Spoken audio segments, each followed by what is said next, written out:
Look sharp, feel sharp, be sharp. Use Gillette's Blue Blades with the sharpest edges ever honed. Gillette's Cavalcade of Sports is on the air. From Sportsman Park in St. Louis, Gillette presents the 15th annual All-Star Baseball game between top-ranking players of the American and National League. Hello, everybody. This is France Locke with Mel Allen and Jim Britt greeting you for the Gillette Safety Razor Company, maker of Gillette razors, blades, and shaving cream.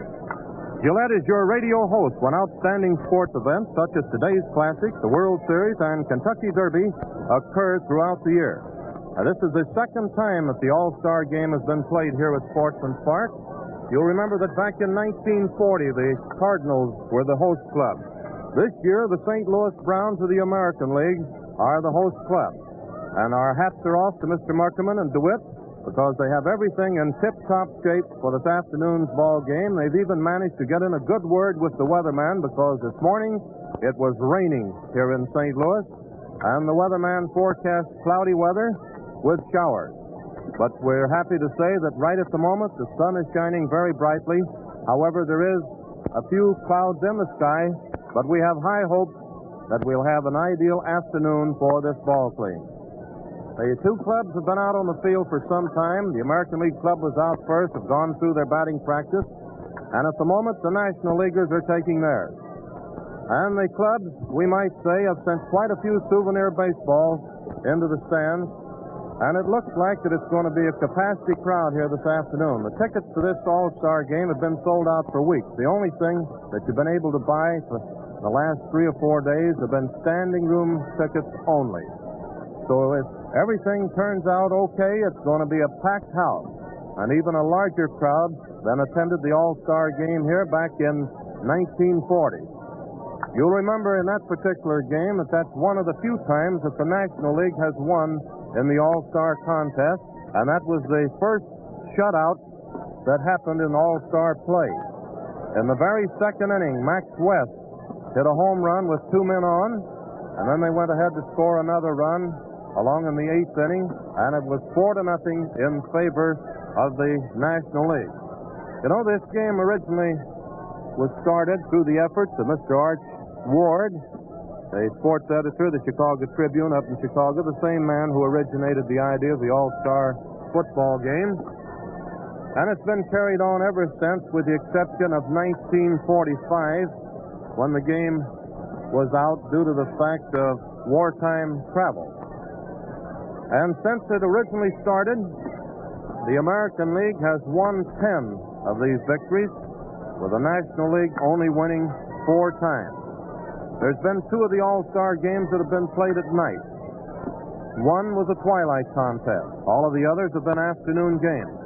And as you reminisce and look around, you'll see that only 3 players are actually active as players today from the group that originally participated in the All-Star game way back in 1933 at Comiskey Park in Chicago. And that happens to be Joe Medwick, Archie Vaughn, and Schoolboy Rowe. Of course, there's quite a few others around that are coaches at the present time, but we mean fellows that are actually still playing baseball. We'll sort of skimp over some of the scores of the game since the All-Star League started to sort of bring you up to date. You'll remember that back in 1933, the American League team won by a score of 4-2. Then the following year, the game was moved to the Polo Grounds in New York, in which the American Leaguers again won by a score of 9-7. And that's the particular series that Lefty Hubble, Carl Hubble, gave his great exhibition of pitching when he struck out 5 of the greatest hitters in the game in a row. In fact, I believe he had 6 strikeouts in the 2 innings. And when he walked off from the mound at the Polo Grounds, the stands really rocked from the ovations that he received. Then there was the game of 1935 at the Municipal Stadium in Cleveland, and the American League again won by a score of 4-1. In 1936, at Braves Field in Boston, that was the first win for the National League. The score in that particular game was 4-3 in favor of the National Leaguers. The next year, 1937, the game was played at Griffith Stadium in Washington. and the American Leaguers won by a score of 8-3. And you'll remember in that particular game, that is the game where Dizzy Dean, while pitching for the National Leaguers, was hit on the toe by a line drive off the bat of Earl Averill.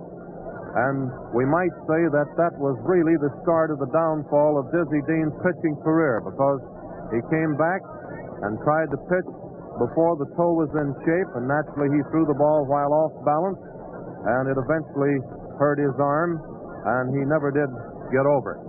The game of 1938 was played in Crosley Field, Cincinnati, and that was the second win for the National League. They came out on top in that particular contest by a score of 4-1. In 1939, Yankee Stadium in New York, and the American Leaguers won out by a score of 3-1. The game of 1940, as we mentioned earlier, was played right here at Sportsman Park, and the National League won their third contest by a score of 4-0. In 1941, the game was played at Briggs Stadium in Detroit, and that was another contest that had a dramatic finish when Ted Williams hit one right at the tail end of the game to break up the contest. And then in 42 at the Polo Grounds, the American League won 3-1.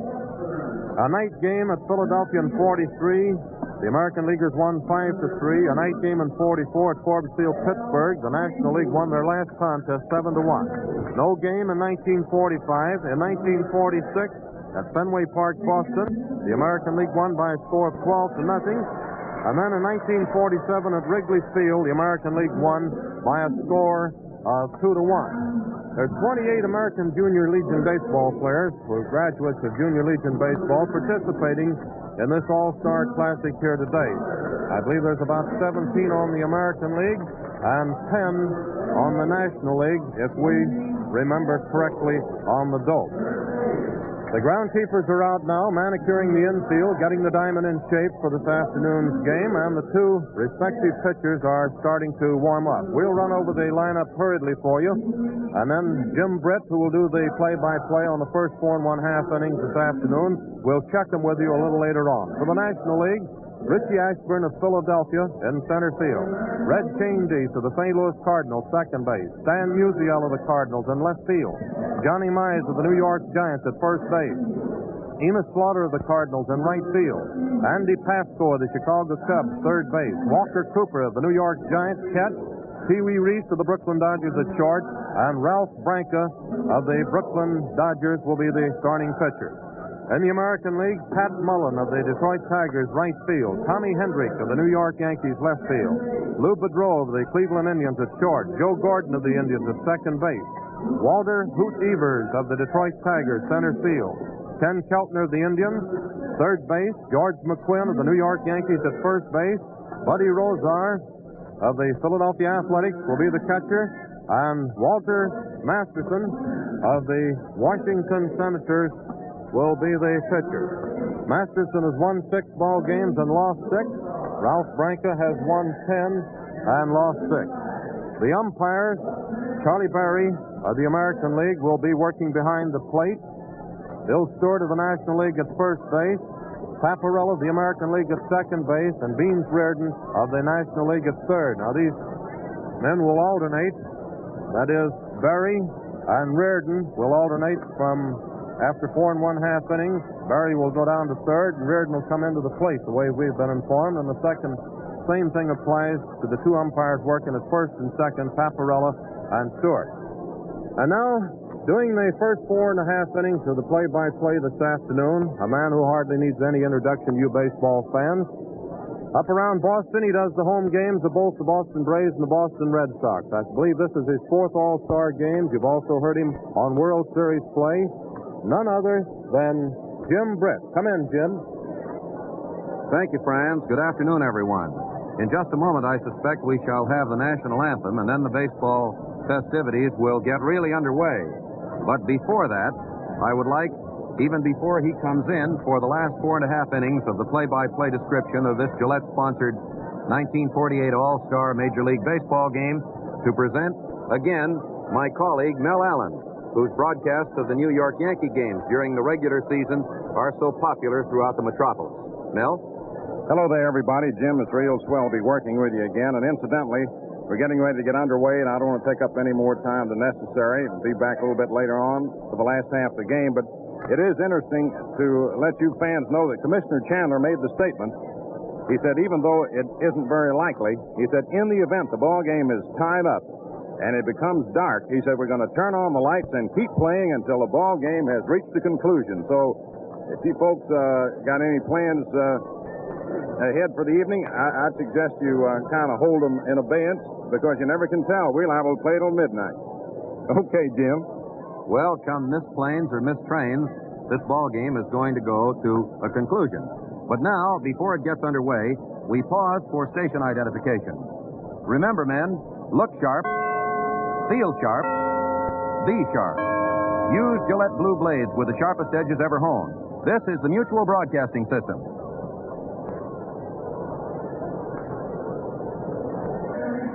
Ladies and gentlemen, the national anthem.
Before Richie Ashburn, the sensational young Philadelphia Phil center fielder, steps into the batter's box to await the first pitch of bespectacled Walter Masterson of the Washington Nationals, let me repeat for you the starting batting orders.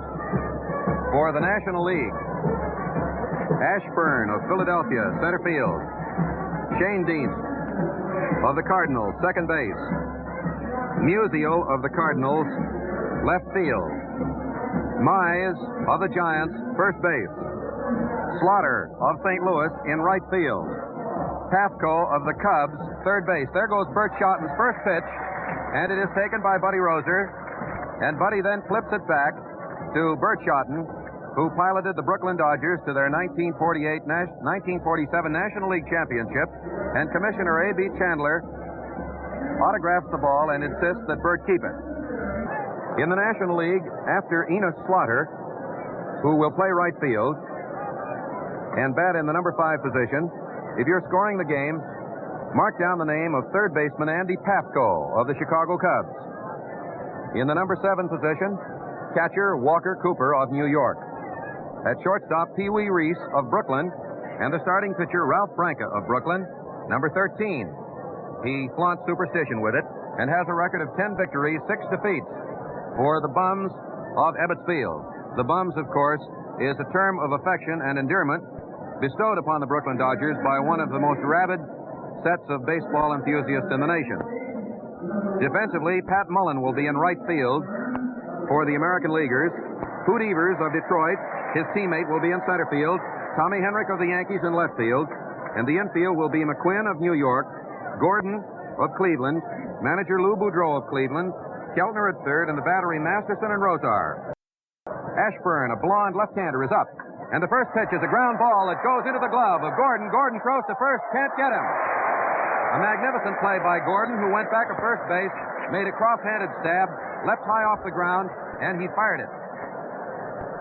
He went back of second base, fired to first base, but the throw was so high that McQuinn was taken off the bag, and the official scorer rules base hit. Red Shane Dienst, formerly of Germantown, Illinois, now of St. Louis, and is up. He's a switch batter, batting left. Foul ball, right back, strike one. Masterson tried to powder over a fastball. This is Ashburn's first All-Star game. He entered it with a batting average of .351. He is the second highest batter in the National League, and of course, that is his first All-Star hit. One of many to come, I'm certain. Shane Dean stands straight away. Ashburn leads off. There he digs for second base. Here's a throw from Roser to Boudreau, and it goes over second base, backed up by Gordon, and it's a steal for Ashburn.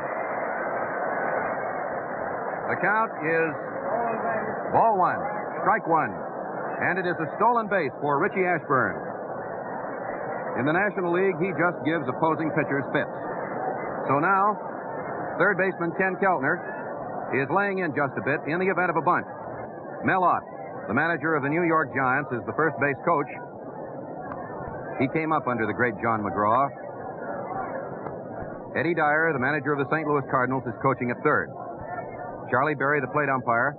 Ashburn is on second base, taking a good lead. The pitch to Shane Dean. There's a ground ball that goes down the third base line, an unassisted put-out. The first base line, an unassisted put-out is made by George McQuinn, and Ashburn moves up. Ashburn is on third with just one out. And one of the great St. Louis Cardinal stars of St. Louis baseball history, Stanley Musial, comes up with a current season's average of 403. His All-Star average is down to 182. This is his fifth All-Star game. And the outfield moves around to the right. The infield pulls in to try to cut off the run. Masterson pitches. Strike call, fastball. That just bit the inside corner of the plate. The temperature is somewhere in the upper 80s. The humidity is high, but it's the kind of a baseball day the players profess to prefer. Here it comes. Foul ball. That one caromed off the left shin guard of Buddy Roser into the first base stands. And the count is strike two. Big Johnny Mize, who is the veteran of the National League All-Stars, playing in his 8th game today, is near the on-deck circle. Ashburn takes a conservative lead off third base. The deepest of the infielders is second baseman Joe Gordon, who's playing about 20 feet to the right of second base. Masterson pitches. There goes a long drive to right center field, and that looks like a home run. It is. 2-0.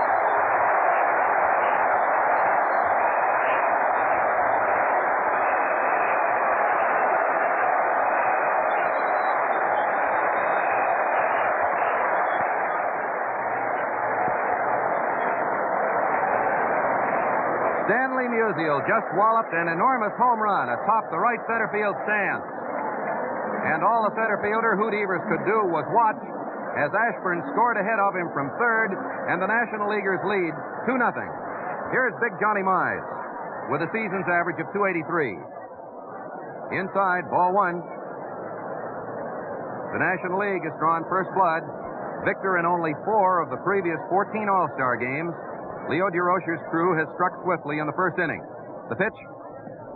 Strike call. A slow curveball. That coasted over belt high.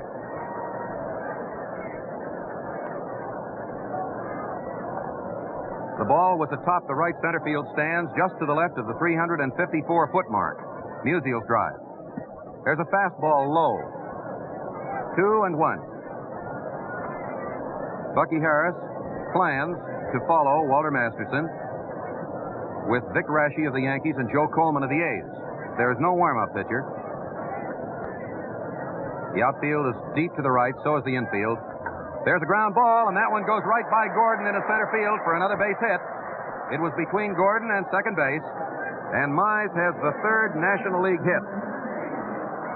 That will enhance his batting average in the All-Star game, which had been only 176.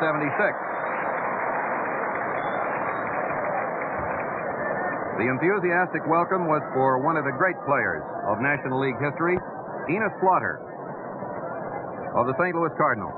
He's playing right field in this batting order and has a batting average for the season of 314, an All-Star game average of 250, and this is his 5th appearance in All-Star Spangles. The outfield a little to the right of straightaway, the left side of the infield in, and there is a curveball right over the outside corner to a left-handed batter for strike one. Country Slaughter, as he's better known, and his throw will forever be remembered to cut off a Red Sox run in the World Series of 1946, as will his mad dash from first to score on Walker's single. Ball 1-1. Slaughter was one of the heroes of that 1946 World Series, as was Harry the Cat Brackeen, who won 3 ball games. Masterson stretches. Mize leads off. There's one in the dirt. It gets by Roser. Mize goes to second base. And we're awaiting the decision of the official scorer. Wild pitch or pass ball? A pass ball is the ruling. So Roser is charged with a battery error. And for the third time, the National Leaguers have a runner on second base. Now the left side of the infield goes back just a little. The right side, with Joe Gordon, the second baseman, deep, waits for the pitch. Slaughter digs in, and it's low and outside to make it 3-1. And there, hustling out to the bullpen, is Yogi Berra.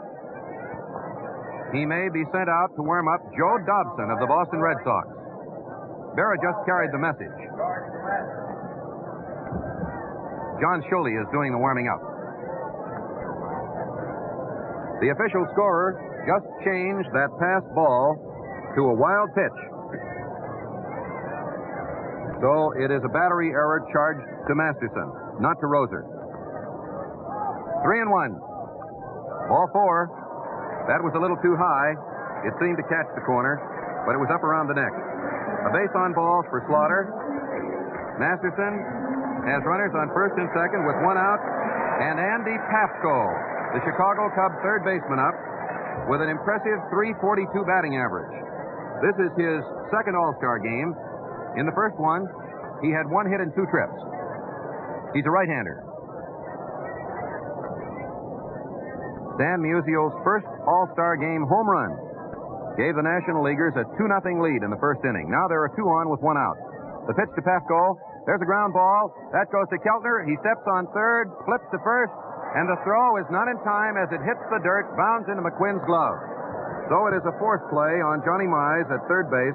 Keltner unassisted, with Slaughter moving to second base on the fielder's choice, and Pafko reaching first.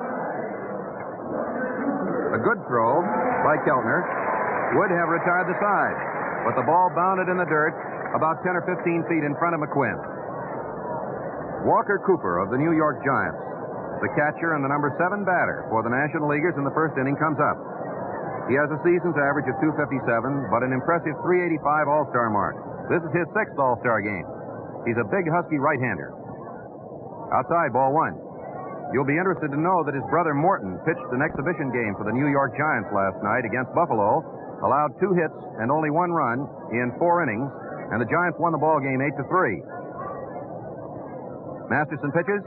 There's a ground ball. It goes to Keltner. Keltner elects to make the play to second base to Gordon, and Pafko is forced going in 5-4. So it's another fielder's choice to wind up the first inning with 2 National League runs on 3 hits, no errors, a base on balls, 2 runners left. National League 2, American League nothing. Baseball has yet to produce a more forceful figure than the late John McGraw, who was supreme in his field for over 2 generations. When leadership endures years on end, you may be sure it's based on exceptional merit. Take the Gillette Blue Blade, for example. It continues to be number 1 in popularity because it's number 1 in shaving performance. No other razor blade is as sharp, smoothly finished, or long-lasting. Now, to enjoy extra convenience at no extra cost, buy Gillette Blue Blades in the modern Gillette dispenser, which deals them out one at a time, unwrapped, ready for any Gillette razor. The dispenser holds 20 blades, 40 superlative shaving edges. You pay only 98 cents, price of the blades alone. Look sharp, feel sharp, be sharp. Use Gillette Blue Blades with the sharpest edges ever honed. The score is National League All-Stars 2, American League All-Stars nothing.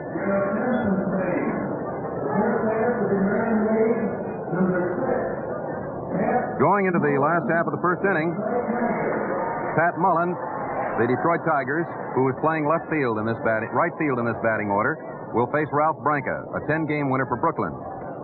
Thanks to Ashburn's single, stolen base, and infield out, and Musial's first All-Star game home run, the National Leaguers lead 2-0. Branca gets set. Mullen's batting average for the year is .297. Outside, ball 1. This is his first All-Star game, by the way. The coaches are Charlie Dressen and Red Corridon of New York. Dressen at third base, Corridon at first base. Branca pitches. Swing and a miss. Branca fired a fastball. It was belt high. At third base for the National League, Andy Pafko. Shortstop, Pee Wee Reese. Second base, Red Schoendienst. He injured himself, slid a few times before today's game, indicated his readiness to play. And the first baseman is Big John Mize. The outfield, Musial, Ashburn, and Slaughter. The pitch. High outside, a fastball. 2-1. Every seat is sold out here at Sportsman's Park. And the weatherman has been good enough to cooperate to the extent of giving extremely hot weather, but rainless. Here it comes. Foul ball. Almost in the booth to our left. And then it rattled right down into the first base stands. The count, 2 balls, 2 strikes. This is old home week, so to speak, for baseball. You come to an all-star game, as is the case with the World Series, and you see baseball characters whom you admired when you were a kid, who have drifted away from the game, many of them are still with it. The pitch, there's a foul ball, and it bounced back down again. 2 balls and 2 strikes. Joe Cronin, who long since hung up his number 4 with the Boston Red Sox, had a chance to catch another one then.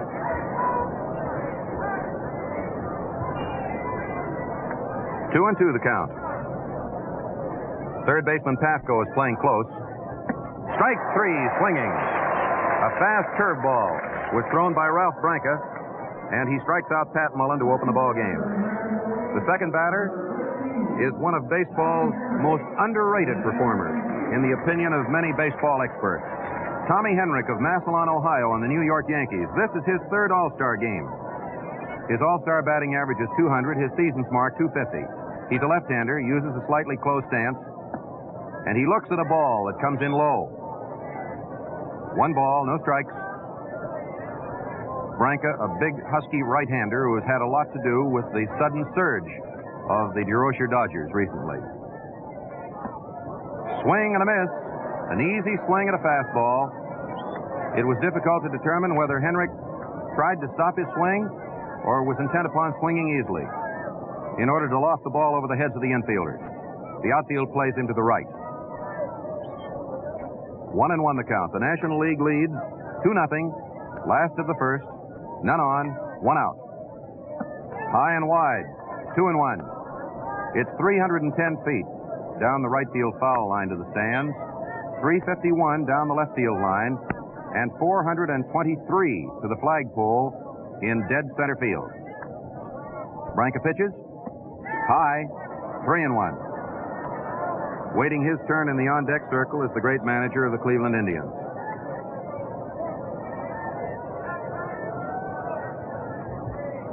Three balls, 1 strike to count. Red Corridon, who is coaching down at first base, is anxious to have a base runner, so he'll have someone to chat with. The windup. Strike called. Branca threw a moderate fastball that caught the outside corner. Henrich's rear foot is almost outside the batter's box. His heel touches, his toe is out. The payoff pitch coming up. Branca studies the sign of his catcher. Here it is. Strike 3. He's called out on strikes. But Henrich was under the impression that he had not completed the swing, and Lou Boudreau is arguing with Charlie Berry. Henrich was about a third of the way down the first base line when he was called out. There's the second straight strikeout for Branca, Mullen, and Henrich. Here is Lou Boudreau with a batting average of .355. He has an all-star batting average of .400, by the way, and has appeared in 5 games. He hit a 2-run homer in the all-star game at the Polo Grounds in 1942 to help send Mort Cooper down to defeat. And he hit it his first time up. He bats from that peculiar crouch of his, a right-hander. He lets a curveball go by on the inside. He wasn't even set to swing that trip. 1 ball, no strikes. He is the only manager in either batting order. The pitch. Strike call. That fast curveball of Branca's came over knee high. 1-1. There will be an umpiring switch at the end of 4.5 innings. so that the umpiring is broken up, and each league has a man back of the plate. There's a ground ball that goes to the left of the mound. Reese comes in fast, picks it up, throws over to first. Mize gets it, and it's a 1-2-3 inning for Ralph Branca. That play went 6-3. Reese to Mize. No runs, no hits, no errors, none left.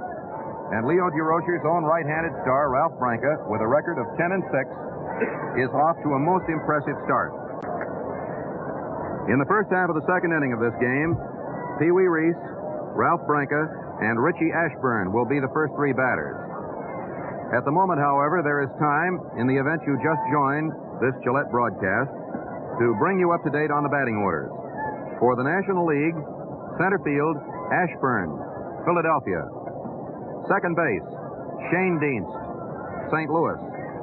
Left field, Musial, St. Louis. First base, Mize, New York.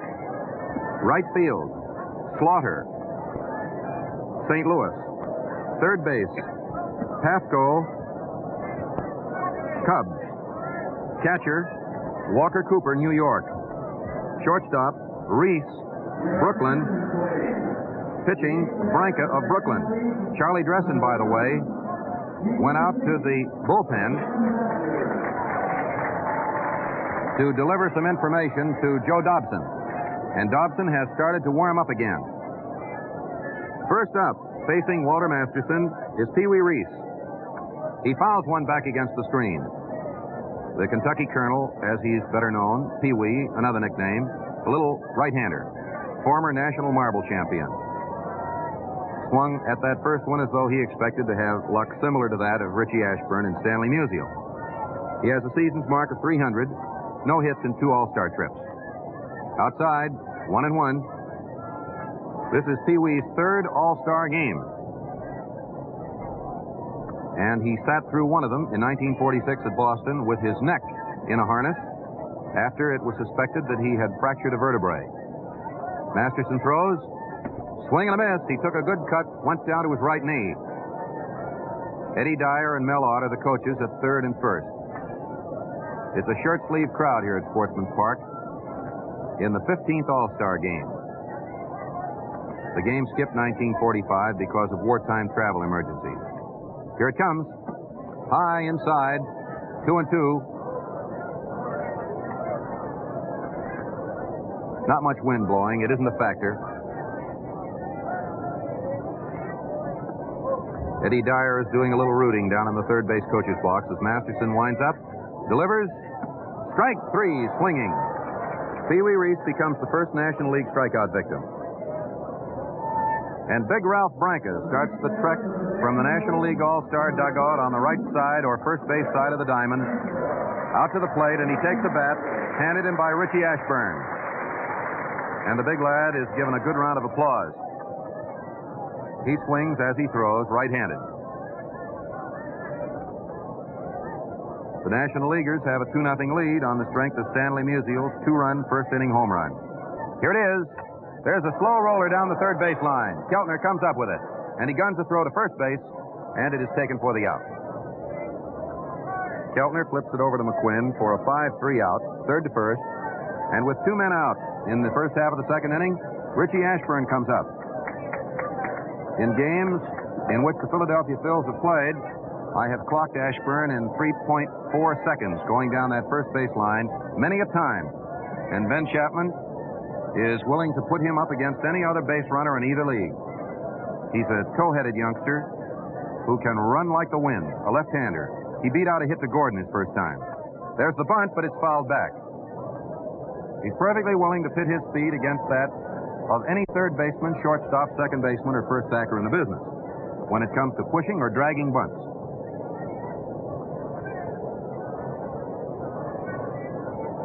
He already owns the game's first stolen base and has had an impressive All-Star game debut.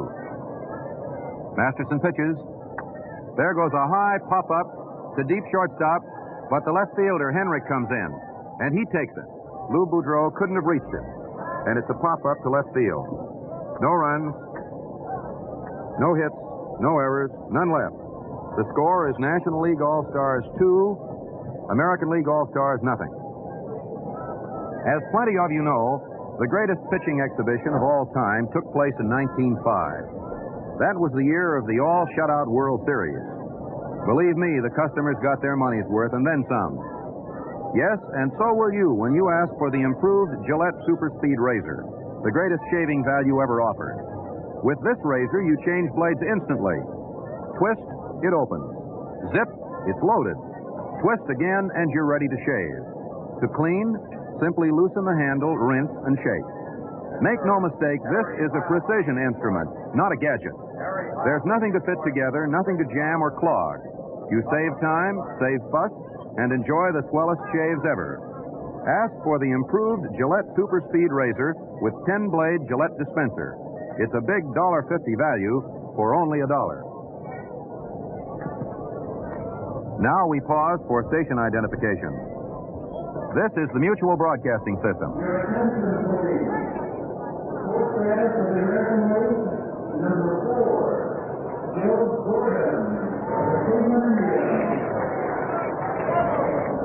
Going into the last half of the second inning with second baseman Joe Gordon, the cleanup batter, leading off for the American League. The National League All-Stars lead 2-0. Gordon is a right-handed batter with a .260 season's average, appearing in his 7th All-Star game.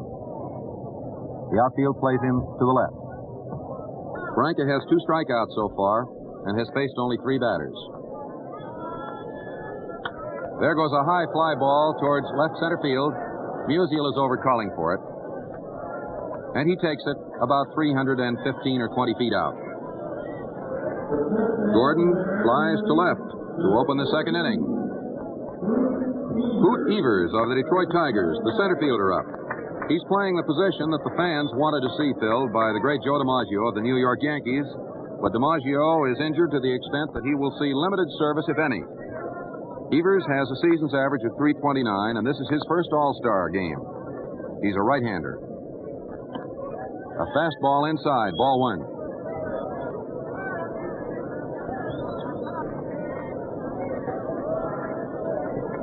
There are 6 National League teams represented in this batting order at the moment. This defensive lineup. There's a drive down the left field line. Musial goes back, but he can't get it, and it is a home run. Hoot Evers homers to make it 2-1 National Leaguers.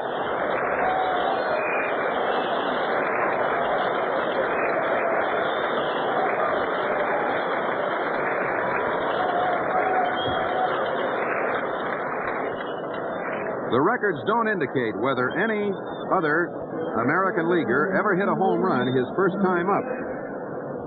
In an All-Star game, we're checking to determine whether or not the information is available, but Evers broke in with a bang. And it is 2-1 National Leaguers with 1 out in the second inning and Ken Keltner, another right-hander, up. This is his 7th All-Star game. Ball 1, high inside. Keltner is one of the big reasons why the Cleveland Indians are in first place in the American League currently. His All-Star game average is .214. The pitch, high for ball 2, 2-0. Branca and Cooper, a Dodger and a Giant. 2 balls and no strikes. That drive was just to the left of the 358 mark. There's a foul ball that's drifting into the first base stands, and the count is 2-1. 2-1 the count. High, 3-1. Three balls, 1 strike. This is the sort of a baseball game where no one will be required to go the distance. The 2 managers will try to give as many of the fans' representatives an opportunity to play as they can. Here's the pitch. There's ball 4. Fastball inside and low. And Branca now is in a situation with another base runner. The first one, of course, went all the way around, Hoot Evers. George McQuinn, the veteran New York Yankee first sacker, comes up. His All-Star game batting average is only .125. This is his 3rd appearance. But his batting average for the Yankees this year is .268. He stands straight up in the batter's box with a closed stance, feet close together. The third baseman plays him in. Swing and a miss. He took a left-handed cut at a fast curve ball. At first base, Johnny Mize is holding the runner, Ken Keltner, very closely. Johnny Sain of the Boston Braves is warming up for the National Leaguers, a right-hander with 11 wins. Keltner leads off just a little. Here's the pitch, and there's a high fly ball going to center field. Ashburn has his eye on it all the way as he comes in to take it. There is the second out. McQuinn flies straight away to center field to Ashburn. Keltner returns to first base, and Buddy Roser comes up. Buddy is Mr. Connie Mack's catcher and is one of the mainstays of the phenomenal Athletics, who, with one of the finest pitching staffs in either league, are knocking at Cleveland's door. Pafko came over to exchange a word of encouragement with the pitcher, Ralph Branca. This is Roser's third All-Star game. He has a season's average of .216, an All-Star record of .166. Low in the dirt, ball one.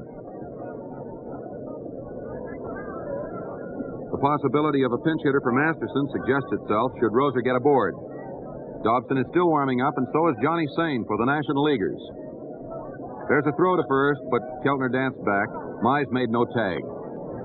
The score is National League 2, American League 1. Branca delivers, and there goes a fly ball toward right field. Slaughter moves over toward the line. He takes it, and Roser's fly to right field retires the side in the last half of the second inning. 1 run, Evers' home run. No errors, just the 1 hit, a base on balls, and 1 runner left on base. So, at the end of 2 innings, the National Leaguers still lead by the narrowest possible margin, 2-1.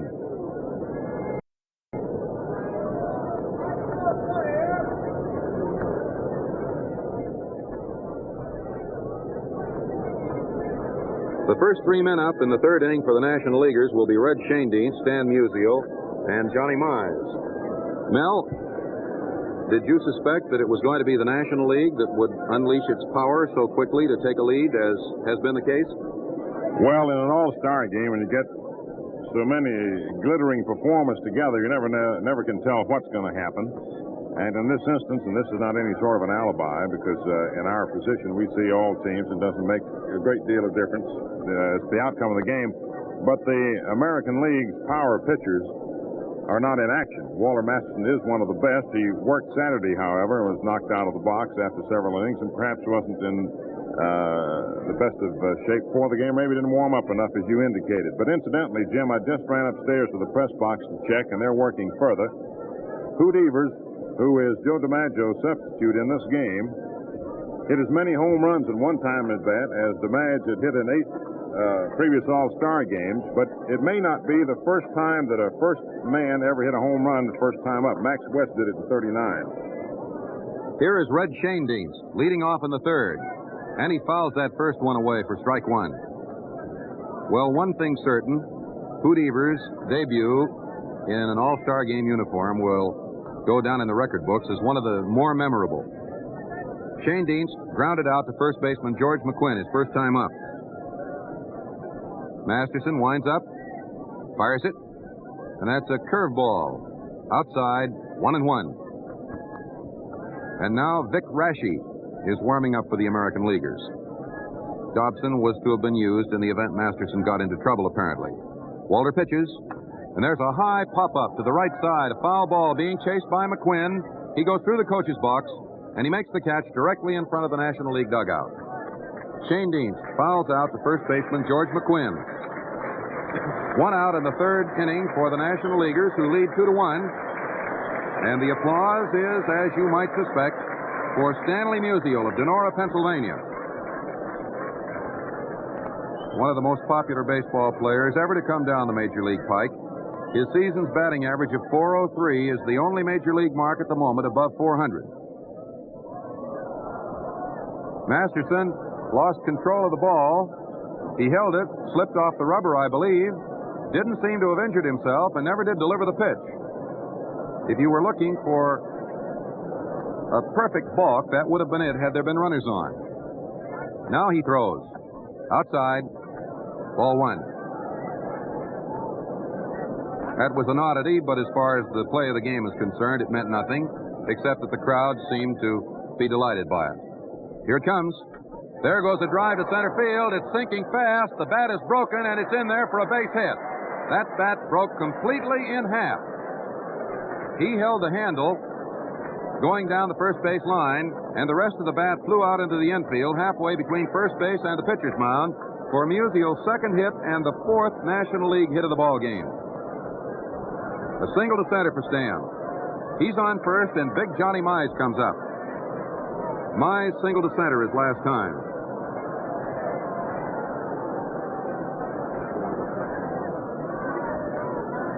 Here's the pitch. Strike called, a fastball. Mize singled through the middle his first time. That was Musial's fourth hit in 13 trips to the plate in an all-star capacity. But this is the first game in which he has really started off impressively. Masterson pitches. There's a ground ball. That one goes over to Joe Gordon. Gordon to Boudreau. Boudreau fumbles the ball, and he is out at second base. He picked the ball up just in time to get Stanley Musial at second. But, of course, the double play opportunity went by the boards, and very nearly both runners were safe. It was a high-bouncing ground ball, a very slow one to the right of second base, and in the interest of the double play, Gordon decided to flip the ball over to Boudreau. Had a force play been required, he obviously would have made the play himself.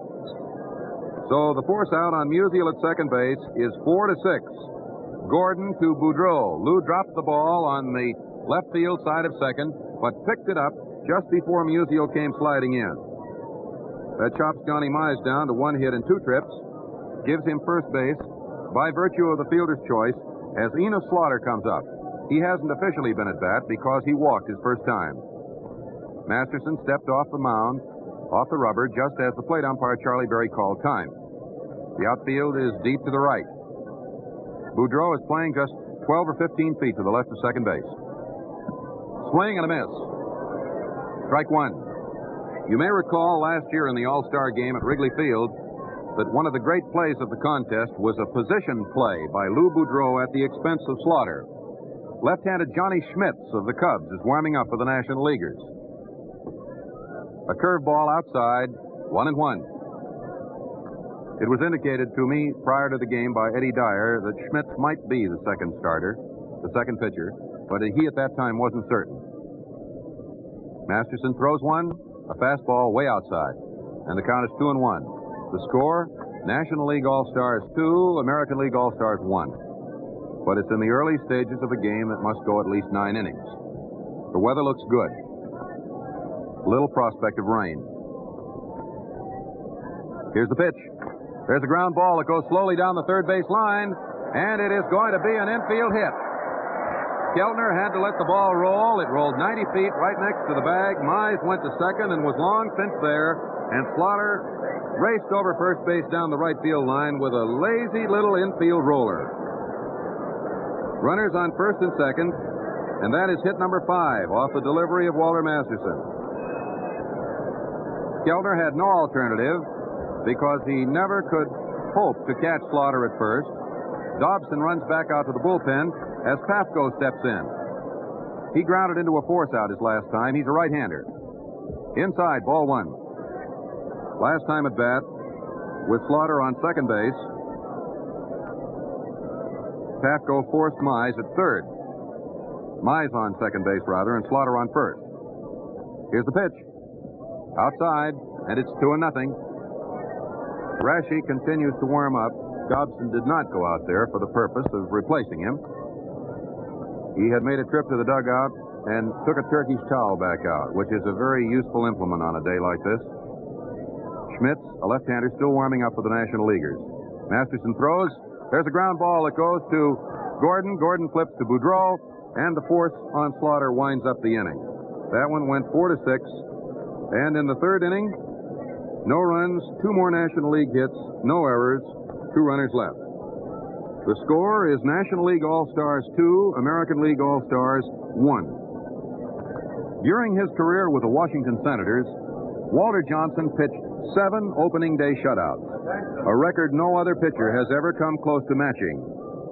Unequal performance also explains the worldwide popularity of today's Gillette Blue Blade.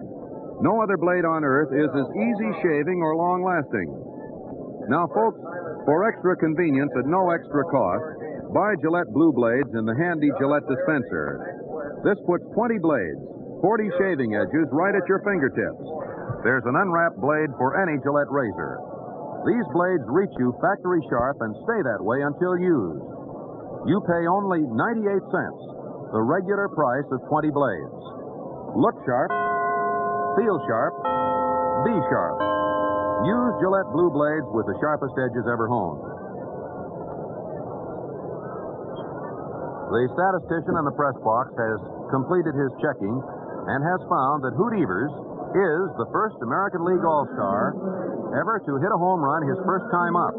It was done previously by Max West of the National League All-Stars.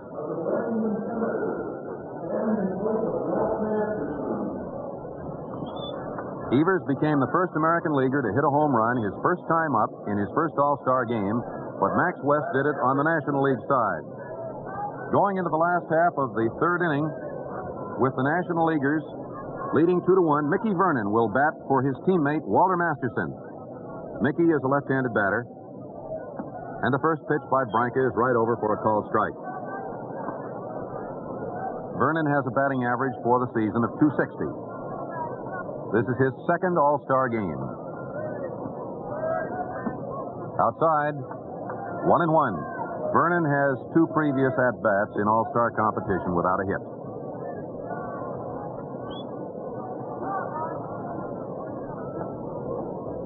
Branca starts his windup, throws, and it's a half swing, but Mickey checked it and took one low.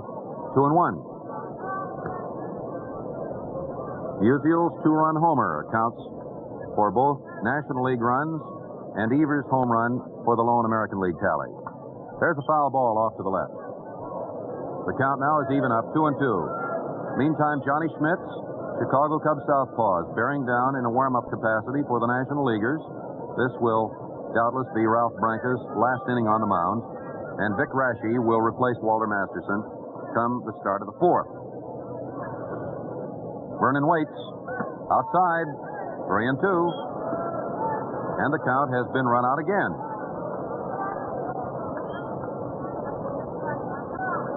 Tebbetts may be the new catcher because Yogi Berra just took over from Birdie and took Raschi's last few pitches.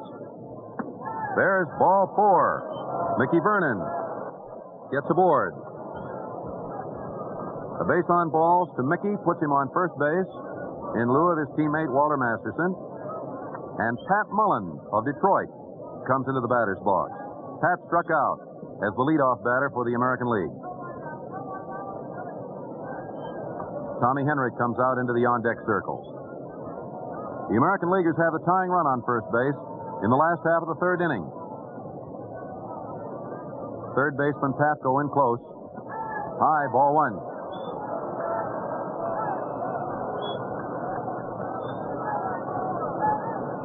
The National Leaguers are probably not certain of the tactics that will be used by Bucky Harris, but third baseman Patko is playing close in the event of a bunt. There's the stretch.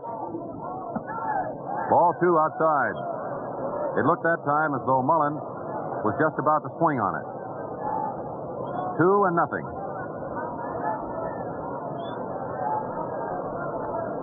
It's a good ball game, a 2-1 game. Last year, the American Leaguers won a close one. A game in which Johnny Mize homered. All 3 runs today have been the result of round trippers. Ball 3. Fastball high. And Branca says, new ball, please.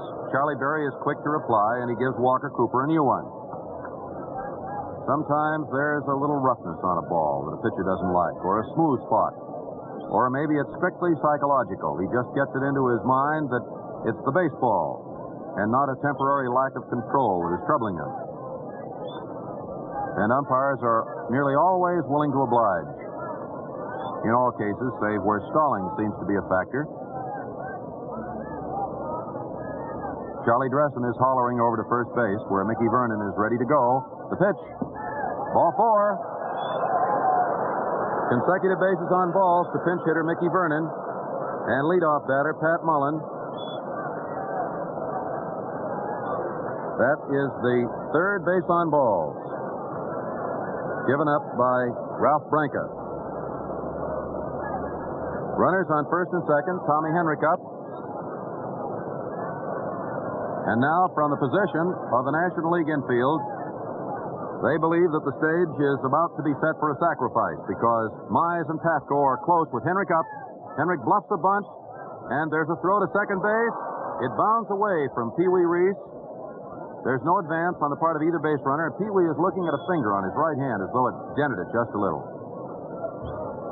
His thumb, but it's trivial.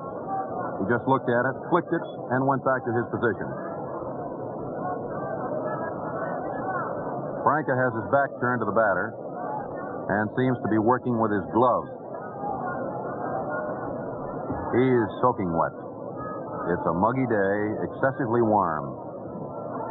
Pafko is sneaking in toward the plate a little. Inside, ball 2, 2-0. Johnny Sane is warming up again. A moment ago, it was Johnny Schmitz, the southpaw. But either Leo Durocher has changed his mind, or he believes Sane is going to be a better fireman. He probably has earmarked Sane for a relief role. Strike called, a fastball over the inside corner. This is the first inning in which Branca has found himself in anything approaching serious trouble. He's pitching behind a 2-1 lead. And his previous only bad pitch was a home run ball by Evers.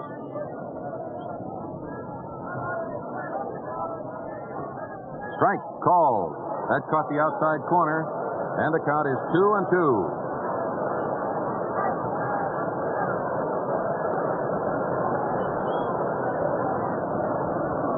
2 balls, 2 strikes. His first time up, Tommy Henrik went down on strikes. He protested, so did Lou Boudreau, but the decision stood. Here it comes. Ball 3. He started a swing, checked it just in time, and the pitch broke into the dirt. And now the payoff pitch comes up with Mickey Vernon on second base, Pat Mullen on first base. Both of them fast on the bases. Chuck Dressen hollers something at Mickey Vernon. Red Corridan is coaching Pat Mullen. Here's the big one. Strike. A throw to third base is not in time. And it's a double steal. Henrik swung, missed, struck out to become Branca's third strikeout victim. But when the throw from Walker Cooper to third base was a poor throw and pulled Pafko over into foul territory, Mickey Vernon was able to slide in safely with a stolen base, and it is scored a double steal. Double steal. 2 stolen bases simultaneously give the American Leaguers an opportunity to go ahead in the event of a good solid base hit. On the other hand, a perfect throw there would have made a double play. Lou Boudreau up. He grounded out to shortstop Pee Wee Reese the last time. The possibility of a double play now is remote. Walker Cooper must be given an orchid because he is playing in the All-Star game at the wish of the fans with a very sore knee. He is not at his physical best. There goes a drive to right field that will mean a run. Slaughter makes the catch, and here comes the tying run to the plate, and the throw is not in time. It was thrown from deep right field. The other runner, Pat Mullen, held second base, and it is 2-2 as Boudreau flies deep enough to Slaughter in right field to allow Mickey Vernon to come home. Not even a throwing arm like that of Enos Slaughter was powerful enough to gun the ball in from his position, which was about 335 feet out in right field. That's the third run driven in for Lou Boudreau, and he has been in 5 All-Star games. Joe Gordon up. He teams with Lou to defend Cleveland's middle base, the Keystone sack, and they're one of the great combinations of all time. Gordon, his first time up, flied to left. The pitch. There's a ground ball. This one goes to Pee Wee Reese. Reese throws across the diamond to Mize, and Gordon is out 6-3. Reese to Mize. 1 run. No hits. No errors. 2 bases on balls. 2 stolen bases, and 1 runner left. At the end of 3 innings of play, the American League, 2 runs, 1 hit, 2 runners left. The National League, 2 runs, 5 hits, 4 runners left. Now we pause for station identification. This is the world's largest network, the Mutual Broadcasting System.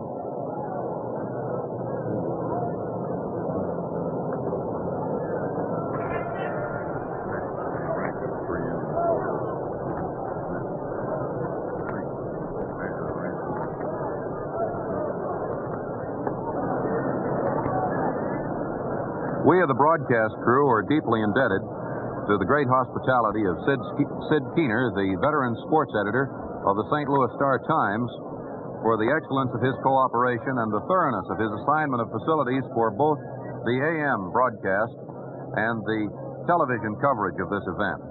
And incidentally, since the last time you and I were here, Mel Allen, for a game such as this, Sportsman's Park has had its face lifted and has been rebuilt to the point where now it takes its place among the finest baseball parks in the land. Don't you agree? I'm with you 100% there, Jim. And the people here in St. Louis, both the Cardinal and Brown representatives, do all they can for the visiting firemen, and it's deeply appreciated.